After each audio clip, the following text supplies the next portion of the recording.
अस्सलाम वालेकुम स्टूडेंट्स। अस्सलाम वालेकुम। आज हम टेक्स्ट के टैग्स पढ़ेंगे।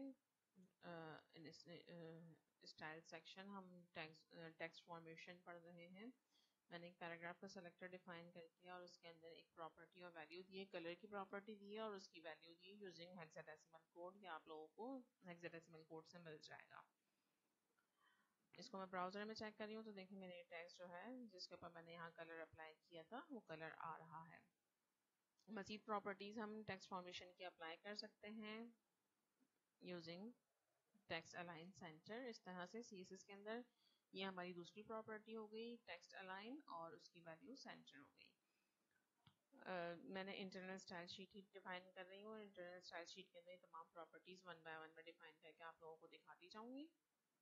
और यहाँ रिफ्रेश किया तो देखें मैंने टेक्स्ट अलाइन सेंटर किया था, इसने सेंटर में अलाइन कर दिया है। टेक्स्ट डेकोरेशन लाइन थ्रो करवा देते हैं and check it, paste, save, refresh the browser।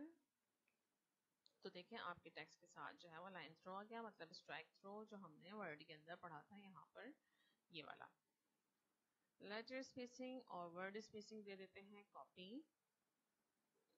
And paste it, save it. तो लेटर स्पेसिंग शायद आप लोगों को सही से नज़र ना आए, लेकिन वर्ड स्पेसिंग देखें ये हमारी लेटर स्पेसिंग है C और S के दरमियान, और जबकि CSS और टेक्स्ट के दरमियान जो है वो हमारी वर्ड स्पेसिंग है। ठीक है जी। इसके अलावा लाइन थ्रू को जो है हम अंडरलाइन भी कर सकते हैं, ये भी मैं करके दिखा देती हूँ आप लोगों को। और इसके अलावा ओवरलाइन की प्रॉपर्टी भी, ओवरलाइन की वैल्यू भी हम इस्तेमाल करके काम कर सकते हैं। तो देखें ये एक अंडरलाइन आ गई है आपके टेक्स्ट के अंदर। टेक्स्ट शेडो डिफाइन करके दिखा रही हूँ मैं आप लोगों को। इससे हम न्यून साइन वगैरह भी डिज़ाइन कर सकते हैं। इसमें हमारा 6 पिक्सल है, 4 pixel X axis Y axis, और उसके बाद 10 पिक्सल जो है वो हमारा ब्लर है रेड, और रेड कलर का जो है वो हमारा शेडो यहाँ पर प्रोड्यूस होगा। देखिए इस तरह से, ठीक है। अब आप अगर अपना शेडो चेंज करवाना चाहते हैं तो यहाँ पर आप इसको दे सकते हैं, जो भी नाम आपने देना है, या हेक्साडेसिमल कोड डिफाइन करना है तो वो भी आप लोग कर सकते हैं सीरीज।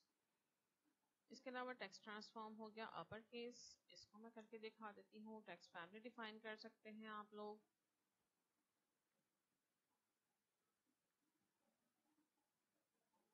रिफ्रेश, देखिए तमाम जो है वो कैपिटल लेटर में आ गए। फॉन्ट साइज 18 पिक्सल और इटैलिक को मैं साथ साथ इस्तेमाल करके दिखाती हूँ आप लोगों को। और यहाँ पर save it, refresh the browser. तो देखिए टेक्स्ट साइज 18 पिक्सल हो गया और टेक्स्ट जो है वो मेरा इटैलिक नज़र आ रहा है। इस इटैलिक की जगह पर मैं इसको बोल्ड करवा देती हूँ, फिर आपको और ज़्यादा वाज़ेह होगा। इटैलिक की जगह पर मैंने बोल्ड अप्लाई किया। Save it, refresh the browser. तो देखिए टेक्स्ट मेरा बोल्ड हो गया है। इसके अलावा भी डिफरेंट प्रॉपर्टीज़ होती हैं, जैसे मैंने आप लोगों को बताया लोअर केस डिफाइन कर सकते हैं, लाइन हाइट डिफाइन कर सकते हैं, टेक्स्ट इंडेंट डिफाइन कर सकते हैं, word spacing, letter spacing, text shadow हो गया, फॉन्ट फैमिली हो गया। फॉन्ट फैमिली को इसी तरह से डिफाइन करना होता है, मतलब पूरा एक ग्रुप होता है और उसको डिफाइन किया जाता है। इसके अलावा font weight, lighter, bold, oblique, style, font weight और फॉन्ट स्टाइल को भी आप इस्तेमाल कर सकते हैं। इसके अलावा जो डिफरेंट स्टाइल्स हैं, डिफरेंट प्रॉपर्टीज़ हैं, वो आप लोग मज़ीद इंटरनेट पे चेक कर लीजिएगा। जो मैंने आपको साइट बताई है वहाँ से भी आप चेक कर सकते हैं। मज़ीद इसके अंदर आ चुके हैं, तो मज़ीद इसके अंदर प्रॉपर्टीज़ आ चुकी हैं, वो आप लोग चेक कर लीजिएगा, ज़रूर चेक करिएगा। Thank you.